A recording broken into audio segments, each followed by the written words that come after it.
रखा गया, उन्हें मारा गया, पीटा गया। वे शांति से बैठे थे।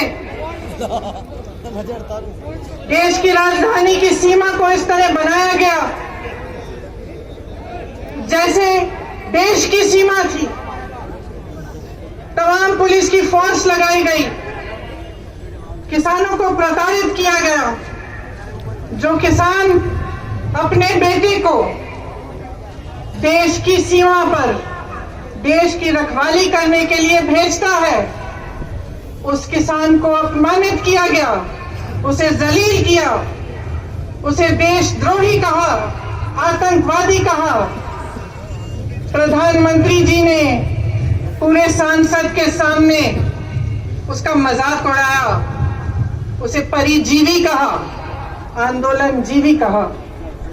देखिए, इंसान की तरह देश का भी एक हृदय होता है। उस हृदय के धड़कने से देश जीवित होता है। मेरा मानना है कि हमारे देश का हृदय, उसका दिल किसान है, जो जमीन से जुड़ा है, जमीन को सींचता है, उसे उपजाऊ बनाता है, इस देश का अन्नदाता है, इस देश को जीवित करता है। लेकिन आज जब चौधरी तिकायत जी के आंखों में आंसू आते हैं, तो हमारे प्रधानमंत्री जी के होठों पर मुस्कुराहट आती है, उन्हें मजाक सूझता है। आज किसान के घरों से लूट हो रही है और प्रधानमंत्री जी के दो पूंजीपति मित्रों को पूरी छूट दी गई है। आपके सामने आकर प्रधानमंत्री जी ने बार बार हर चुनाव में ये वादा किया था कि गन्ने का भुगतान आपको दिया जाएगा। मैं आपसे पूछना चाहती हूं, आपको मिला? उन्होंने कहा था आपकी आमदनी दुगनी होगी। मैं आपसे पूछना चाहती हूं, दुगनी हुई? नहीं। आपको मालूम होगा कि पूरे देश भर में गन्ने का भुगतान 15,000 करोड़ रुपए है। और आज मैं आपको बताना चाहती हूं, शायद आपको ये नहीं मालूम होगा कि प्रधानमंत्री जी ने अपने लिए दुनिया में भ्रमण करने के लिए 2 हवाई जहाज खरीदे और उन 2 हवाई जहाजों की कीमत 16,000 करोड़ रुपए है। आपके गन्ने के भुगतान से ज्यादा उनके पास अपने 2 हवाई जहाजों को खरीदने के लिए पैसे हैं, लेकिन आपके देश भर के किसान के भुगतान के लिए पैसे नहीं हैं। ये स्थिति है आज देश की। आपसे वादा किया गया था कि 14 दिनों में भुगतान होगा, लेकिन आपने क्या देखा? पिछले 4 सालों में गन्ने का दाम नहीं बढ़ा। 16,000 करोड़ के 2 हवाई जहाज खरीदे गए। 20,000 करोड़ की स्कीम बन रही है कि जो संसद भवन है, जो देश की राजधानी इंडिया गेट है और उसके आसपास की जो इमारतें हैं, उनके सुंदरीकरण के लिए 20,000 करोड़ की स्कीम बन रही है। लेकिन आपके गन्ने के भुगतान के लिए 15,000 करोड़ उपलब्ध नहीं है। डीजल आपको 2018 में 60 रुपए में मिलता था, आज कहीं 80 रुपए, कहीं 90। डीएपी 1100 रुपए में मिलता था, आज 1200 रुपए का है। बिजली के बिल बढ़ते चले जा रहे हैं, गैस सिलेंडरों की कीमत बढ़ती चली जा रही है, मगर आपके गन्ने के दाम आपको नहीं मिल रहे हैं, वो वही का वही है। मैं कुछ दिनों पहले बिजनौर गई, कुछ किसानों ने मुझे पर्चियां दिखाई। शायद उसी दिन जो नया दाम है वो जारी किया गया था, उससे पहले की पर्चियां दिखाई, उस पे 000 लिखा था। आपको मालूम होगा कि भाजपा सरकार ने पिछले साल डीजल पे जो टैक्स लगाई उससे 3.5 लाख करोड़ रुपए कमाए। मैं पूछना चाहती हूं, कहां गए वो रुपए? 2014 से अब तक मोदी सरकार ने पेट्रोल डीजल पर टैक्स बढ़ाकर, आपको मालूम नहीं होगा, 21,50,000 रुपए कमाए। मैं पूछना चाहती हूं, कहां गया वो पैसा जिसका हक है, जो दिन रात इस देश के लिए काम करता है, जो अपने पसीने से, अपने खून से इस देश को सींचता है? उसको क्यों नहीं मिला है ये पैसा? नौजवान को क्यों नहीं मिला? रोजगार क्यों नहीं दिया?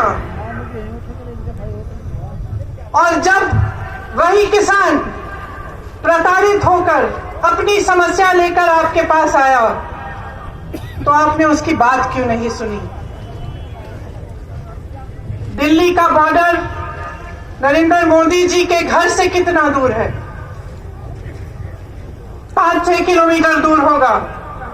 और वही प्रधानमंत्री जो अमेरिका जा सकते थे, पाकिस्तान जा सकते थे, चीन जा सकते थे, जिन्होंने पूरी दुनिया में भ्रमण किया, वो उन लाखों किसानों के पास नहीं जा पाए, उनके आंसू पोंछ नहीं पाए, उनकी बात नहीं सुन पाए।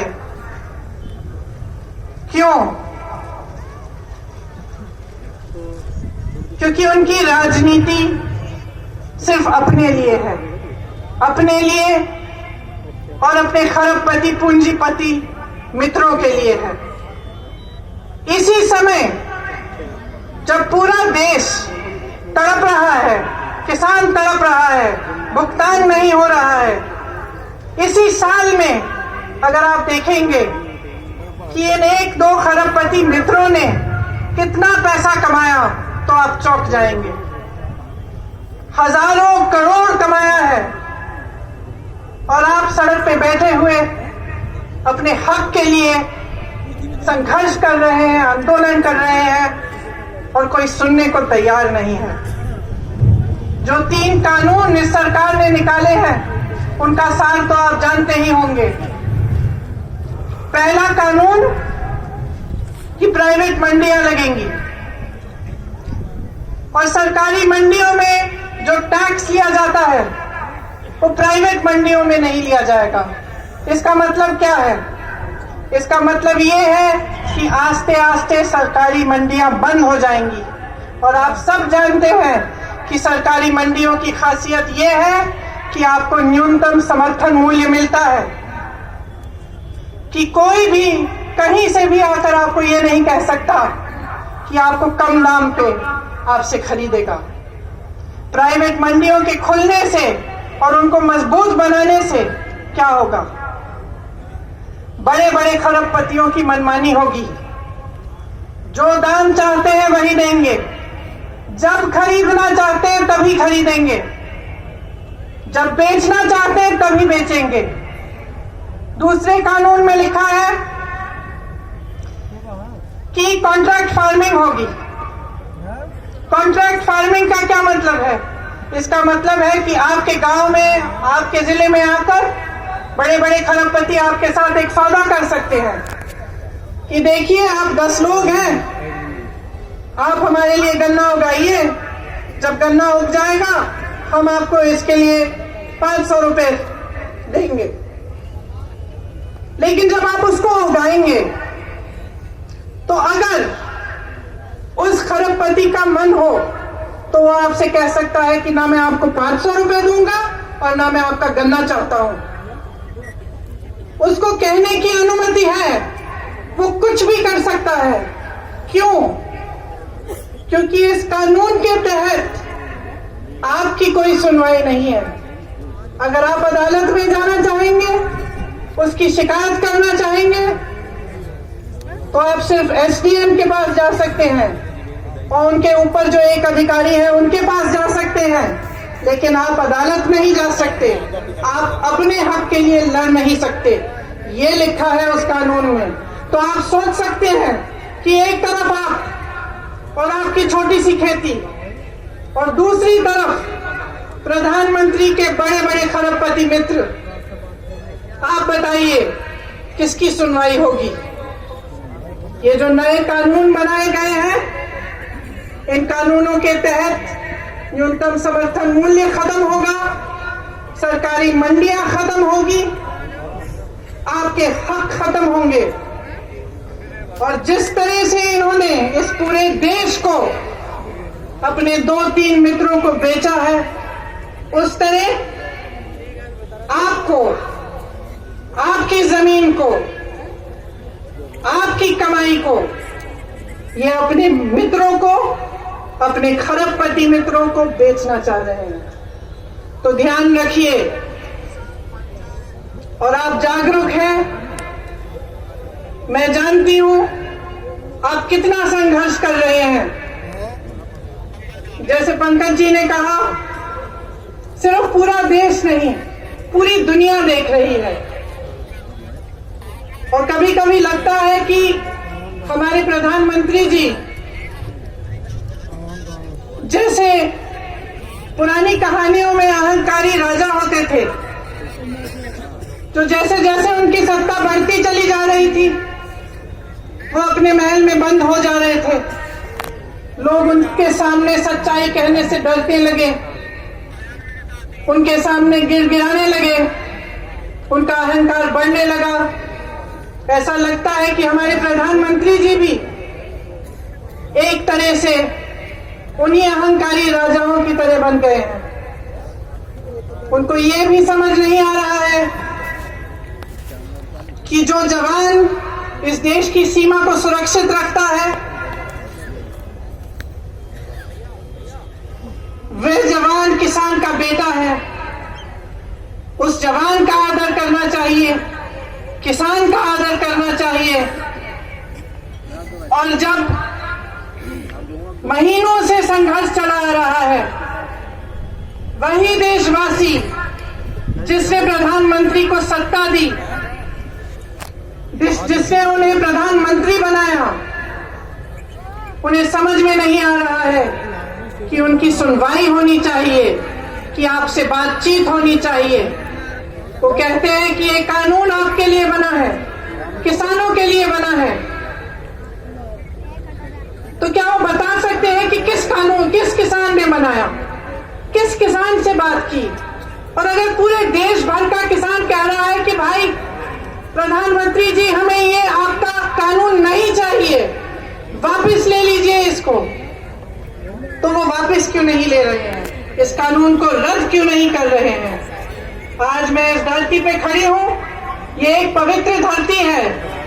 यहां से तमाम संघर्ष हुए हैं, शहीद हुए हैं। स्वतंत्रता संग्राम के लिए आपने संघर्ष किया।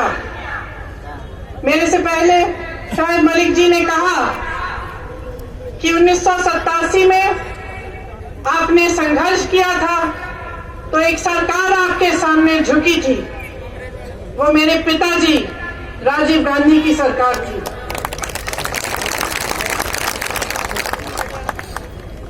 और मेरे पिताजी ने आपका आदर किया। आप आए, 50,000 किसान दिल्ली आए, वापस मायूस होकर नहीं गए। सरकार ने आपकी बात सुनी, आपकी मांगें पूरी करी। आज यहां खड़े होकर मैं आपसे कहना चाहती हूं, आपने कहा कि आप खुददार लोग हैं, आप गद्दारी नहीं करेंगे मेरे साथ। मैं आपसे कहना चाहती हूं कि मैं भी खुददार हूं, मैं भी खुददार हूं, और मैं आपके साथ गद्दारी कभी नहीं कर सकती। आज अगर मैं यहां आई हूं, तो राजनीति के लिए मुंह दिखाने नहीं आई हूं। पिछले साल यही मुजफ्फरनगर आई थी, आप संकट में थे, आपको याद होगा। आपके बेटे उस समय भी शहीद हुए थे, आज भी शहीद हो रहे हैं। मैं उस समय भी यहाँ आई थी, मैं आज भी आई हूँ और मैं बार बार आती रहूंगी। जब आप संकट में होंगे मैं आपके साथ खड़ी रहूंगी। जब आपको दुख लगेगा कांग्रेस पार्टी आपके साथ खड़ी रहेगी। जब आप संघर्ष करेंगे हम आपका संघर्ष उठाएंगे, हम आपके साथ संघर्ष करेंगे। मैं आपसे कहने आई हूं कि आप पीछे मत हटिए।